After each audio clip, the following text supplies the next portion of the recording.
Assalamualaikum, balik lagi di channel jam 12. Kali ini aku mau nerusin alur cerita dari manhwa Demon King Cheat System yang part ke-7. Oke, langsung saja masuk ke ceritanya. Zhao King berhasil mendapatkan perubahan profesi legendaris Necromancer Knight. Dia juga bertemu dengan anak perempuannya yang bernama Anjier. Setelah mendapatkan kekuatan barunya, Zhao King langsung membunuh 3 orang dari keluarga Zhang. Zhao King sudah naik level ke 28. Set vampir sudah naik ke level 20. Begitu juga dengan Moon Shadow Invincibility dan Corpse Control yang juga naik level. Zhao King sangat senang dengan hasil kali ini dan balas dendamnya semakin dekat. Anjien sudah sadar dan lukanya juga sudah tertutup. Dia memuji ayahnya walaupun di tubuh manusia, ayahnya masih tetap kuat. Yanwu yang juga ikutan memuji terus saja memanggil Zhao King ayah dan Zhao King langsung menendangnya. Zhao King tidak bisa mempercayai Yanwu karena ketua guildnya adalah salah satu orang yang ikut membunuhnya. Zhao King mengacungkan pedangnya ke leher Yanwu. Dia bertanya, "Berikan aku alasan untuk mempercayaimu. Lalu aku akan putuskan membunuhmu atau mengampunimu."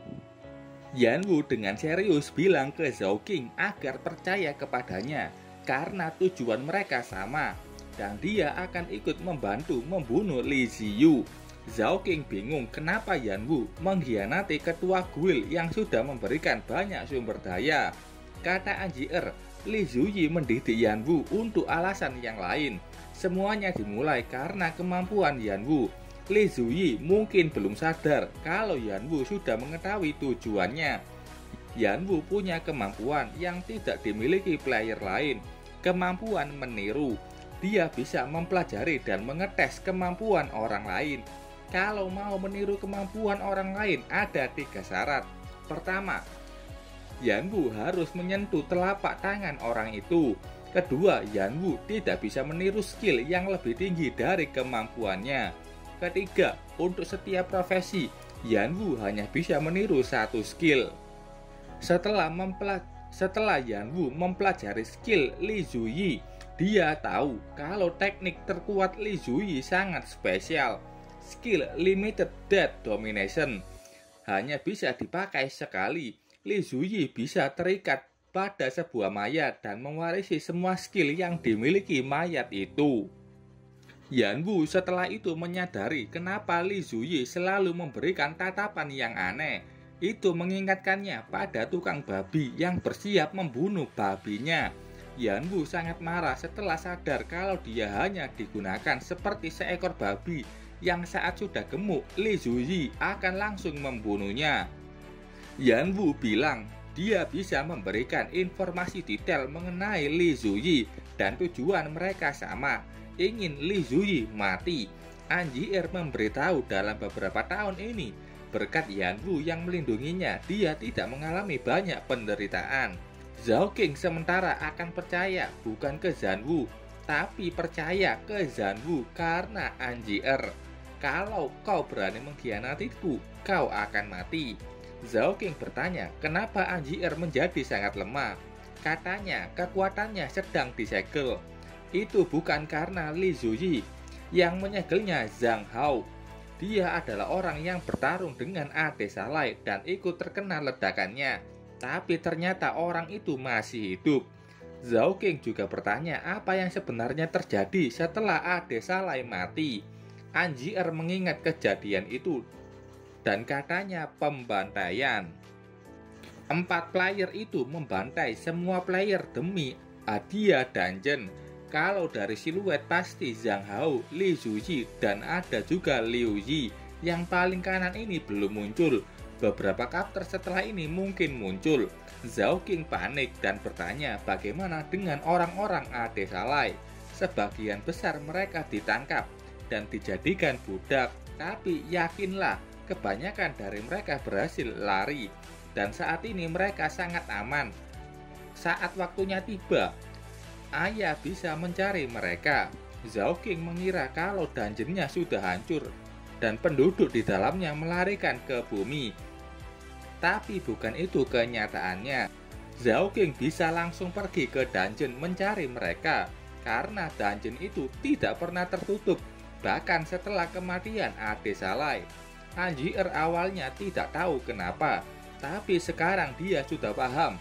Dungeon itu tidak tertutup karena bosnya Ade Salai masih hidup. Zhao King bertanya di mana pintu masuk dungeon itu. Anjier tahu lokasinya, tapi akan sulit untuk masuk ke sana. Saat ini terlihat di dungeon Demon King Ade Salai, terlihat Zhang Hao yang menjaga tempat itu. Level dan ras misterius, dan profesinya penjaga Taman Eden.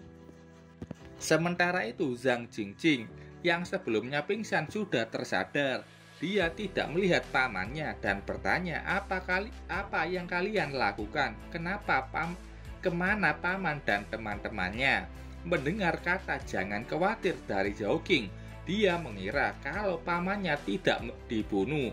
Zhao King meneruskan, maksudku mereka sudah mati semua. Jingjing menoleh ke belakang dan melihat ada 3 zombie yang sudah mati. Dia bertanya kenapa Zhao King harus membunuh mereka. Zhao King bertanya balik, kau serius berkata seperti itu? Mereka mencoba membunuhku dan aku sudah baik membiarkan mayat mereka utuh. Jingjing bilang kalau pamannya itu orang baik dan selalu membantunya. Zhao King memberitahunya, kau mungkin tidak sadar, tapi mereka sudah membunuh player lainnya sebelum bertemu denganmu. Itu memang untuk kebaikan Jingjing. Mereka takut player lain akan merampas profesi legendaris.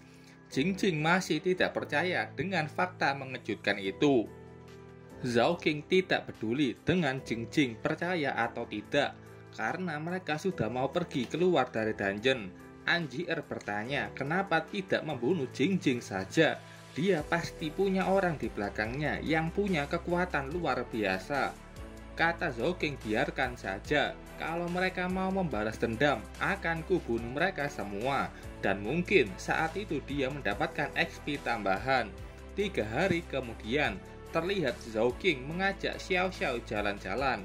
Banyak orang yang mengenali Zhao King sekarang setelah beritanya mengenai Zhao King yang mendapatkan profesi legendaris Necromancer naik. Setelah keluar dari dungeon, dia mengatakan kalau melawan bos dan hanya 5 orang yang selamat.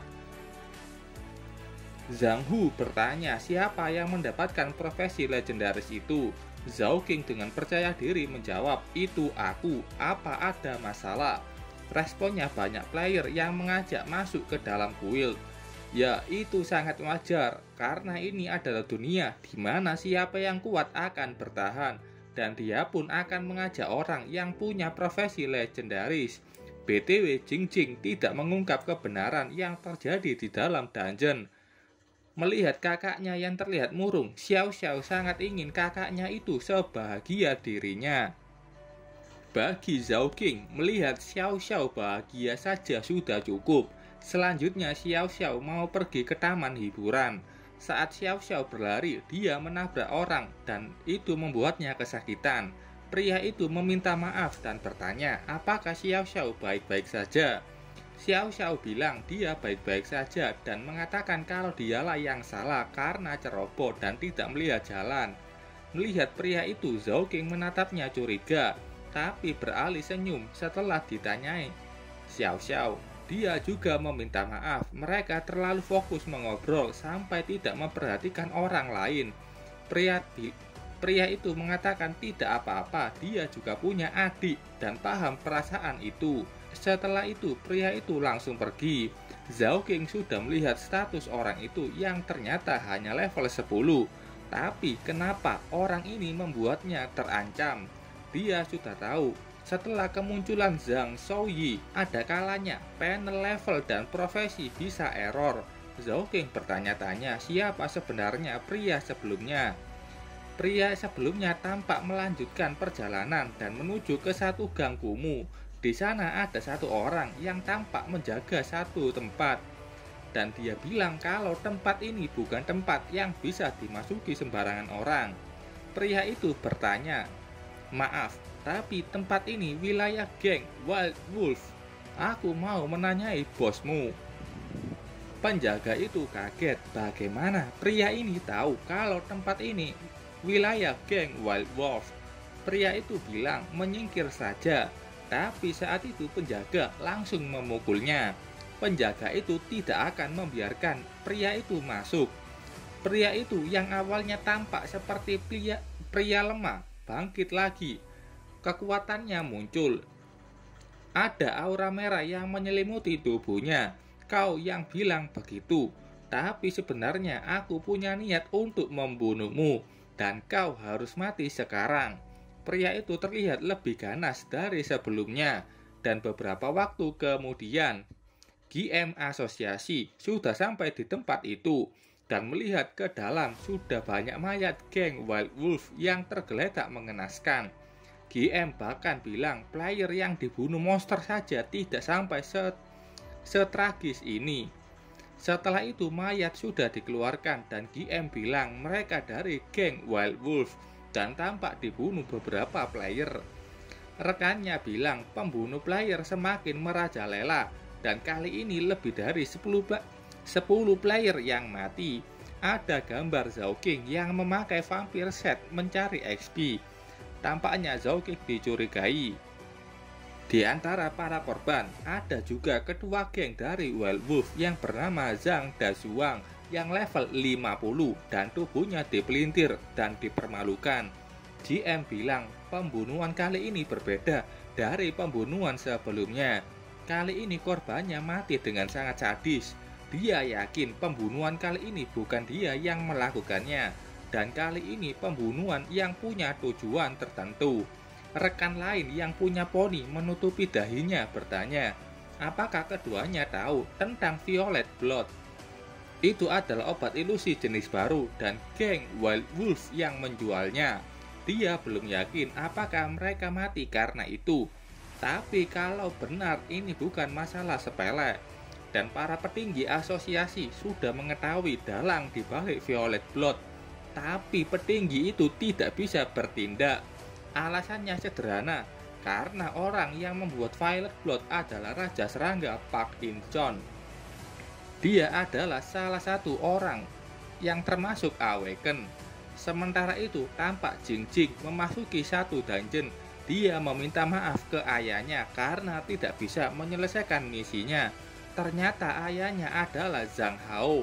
Dia tampak sudah memakai from malaikatnya dan menyayangkan kematian Zhang Shaoyi. Padahal orang itu cukup berguna. Setelah itu dia bilang harus bersih-bersih lagi. Dari depan muncul banyak monster yang datang menyerbunya. Zhang Hao sudah menunggu orang selama beberapa tahun dan orang itu belum muncul juga.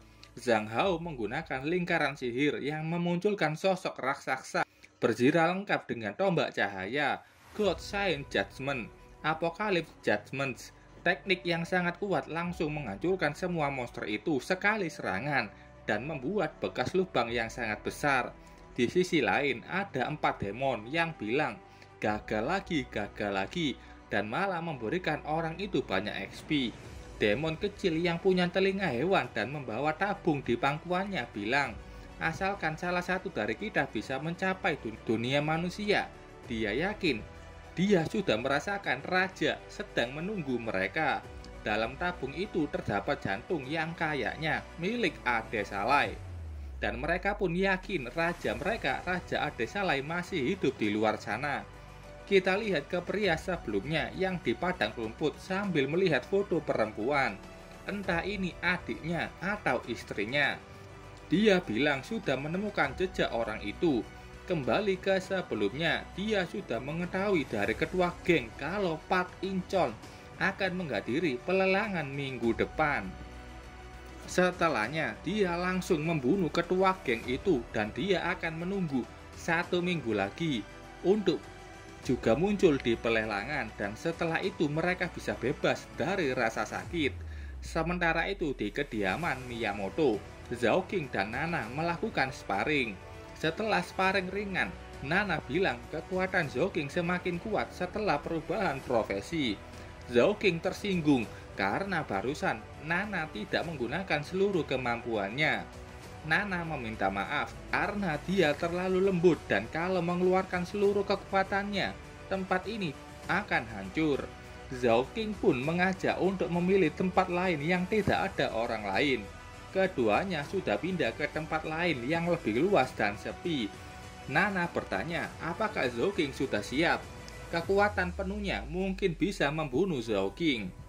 Zhao King sudah sangat siap dengan senjatanya dan mulai saja gunakan serangan terkuatmu dan jangan membuatku kecewa. Nana memfokuskan kekuatannya ke katana. Aura ungu menyelimutinya dan tebasan kuat sudah meluncur. Zhao King yang merasakan itu hanya ada satu kata yang muncul, mati. Zhao King yang melihat itu berhasil menghindar berkat langsung mengaktifkan Immortal Stage. Dia menoleh dan melihat efek serangan Nana yang begitu kuat sampai membelah awan dan tanah. Zhao King sangat marah. Bukan marah karena kalah. Dia marah setelah mengetahui kekuatan manusia setelah awaken. Apalagi Nana baru saja awaken. Sudah bertahun-tahun berlalu semenjak pertarungannya dengan 4 orang yang menghancurkan dungeon Adesalai dan pasti mereka sudah menjadi lebih kuat. Nana menyesal setelah menggunakan kekuatan penuhnya dan membuat Zhao King tampak putus asa. Dan dia harus membuat Zhao King kembali semangat. Zhao King tahu dia harus lebih cepat untuk memperpendek perbedaan kekuatan. Jadi dia membuka sistem dan akan melakukan tantangan Raja Iblis. Setelah itu Zhao King langsung menghilang. Nana bingung kemana perginya Zhao King. Padahal dia mau kasih semangat malah hilang duluan. Zhao King sudah membuka matanya dan melihat dia berada di fasilitas penelitian. Saat itu terjadi ledakan yang menghancurkan tempat itu. Ada player yang masuk dan bilang, para monster yang lari sudah ditemukan dan mereka harus dibunuh. Zhao King sudah keluar dari tabung besar dan bingung apa yang sebenarnya terjadi kepadanya. Kenapa ada player yang masuk ke misi tantangan Raja Iblis kali ini? Dan juga ada apa dengan tubuhnya? Dia melihat tangannya seperti monster yang berwarna hijau. Zhao King menoleh ke satu kaca dan melihat kalau tubuhnya menjadi kecil kurus berwarna hijau. Akhirnya Zhao King tahu kalau dia menjadi goblin. Kenapa harus jadi goblin? Misi tingkat menengah sudah dimulai. Tujuan misi kali ini, Zhao King harus menemukan inti Chimera. Oke, sampai sini dulu ceritanya. Terima kasih buat kalian yang sudah menonton videonya sampai selesai. Bye-bye.